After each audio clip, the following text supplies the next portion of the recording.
2 साल पहले चुनाव हुए थे चंडीगढ़ के म्यूनिसिपैलिटी के। उसके आंकड़े ये हैं कि 13 हमारे काउंसलर हैं, 7 कांग्रेस के हैं, 15 इनके हैं और एक अकाली दल का है जो इनके साथ है, तो 16 इनके हैं। 13 हमारे, 7 कांग्रेस के और 16 इनके, टोटल 36 हैं। अभी तक कांग्रेस और हम अलग अलग लड़ते थे, तो 2 साल से जाहिर तौर पे 16 इनके थे, 13 हमारे थे, 7 कांग्रेस के, तो 2 साल से इन्हीं का मेयर और इन्हीं का डिप्टी मेयर बन रहा था। स्टेट कैलकुलेशंस हैं, स्टेट इस बार इंडिया गठबंधन के तहत कांग्रेस और आम आदमी पार्टी साथ आ गई, तो स्टेट इलेक्शन था, 20 हमारे थे, 16 उनके थे।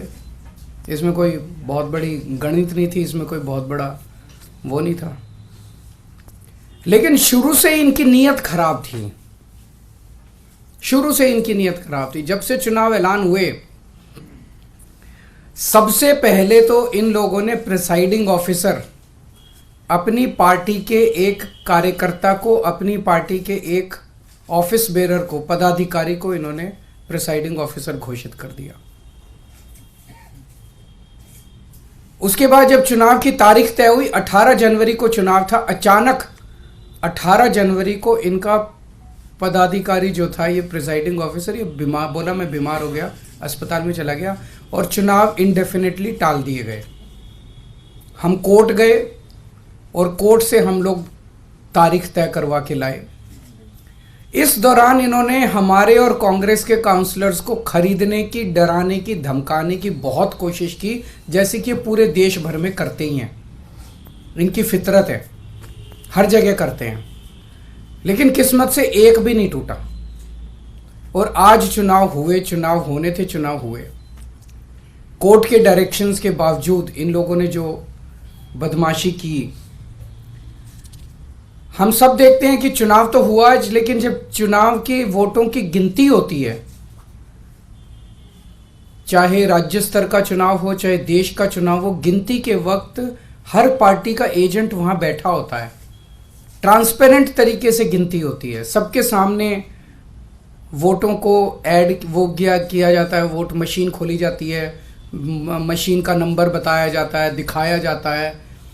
उसके बाद वोट जब उसको टोटल किया जाता है, मशीन का दिखाया जाता है भाई किस पार्टी को कितने वोट मिले, सब कुछ दिखाया जाता है और सारी पार्टियों के एजेंट बाकायदा अच्छे से देखते हैं।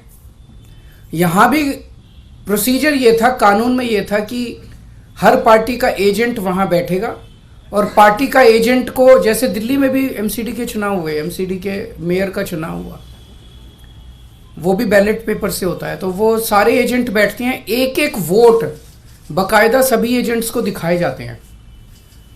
अगर किसी एजेंट को कोई आपत्ति करनी हो, भाई ये वोट इनवैलिड है, तो वो सबको दिखाया जाता है। अगर कोई एजेंट कहता है ये वोट इनवैलिड है, सबको दिखाया जाता है, सब उस पर अपने अपने तर्क देते हैं और प्रिसाइडिंग ऑफिसर अपनी उस पर रूलिंग देता है। एक तरह से क्वासी जुडिशियल वो करता है कि उस पर रूलिंग देता है। इन महाशय ने, जो इनके पदाधिकारी बीजेपी के आदमी थे, प्रिसाइडिंग ऑफिसर थे, इन्होंने आज किसी एजेंट को अपने पास नहीं आने दिया। इन्होंने सारे एजेंट्स को दूर धकेल दिया और खुद ही सारी वोट लेके बैठ गए और बाकायदा कैमरे के अंदर दिखाई दे रहा है कि किस तरह से वोट, जो हमारे वोट थे उनके ऊपर वो टिक मार्क करके उसको इनवैलिड, मतलब 2 टिक मार्क लग गए तो ये वोट इनवैलिड हो जाएगा, वो टिक मार्क करके इनवैलिड करते जा रहे हैं और फिर नीचे साइन कर रहे हैं। कुछ वोट पे मात्र साइन कर रहे हैं और कुछ वोट पे एक टिक मार्क और लगा रहे हैं, वो साफ साफ वीडियो में दिखाई दे रहा है। तो 36 वोट पड़ने थे, 36 में 16 इनके थे, 20 हमारे थे, 16 इनके पड़ गए, 16 इनके पक्ष में पड़े। 20 में से 8 वोट जो हमारे थे, वो 8 वोट इन्होंने कैंसिल कर दिए, इनवैलिड डिक्लेयर कर दिए।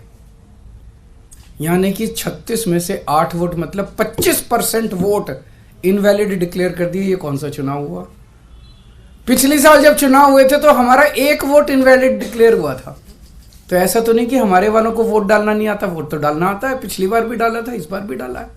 इस बार कैसे ऐसा हो गया कि सारे वोट डालना भूल गए हमारे वाले, सारे वोट इनवैलिड हो गए? तो पहले से सोच के आए थे कि इनको गुंडागर्दी मचानी है। किस्मत अच्छी थी कि कैमरे के अंदर सब कुछ पकड़ा गया।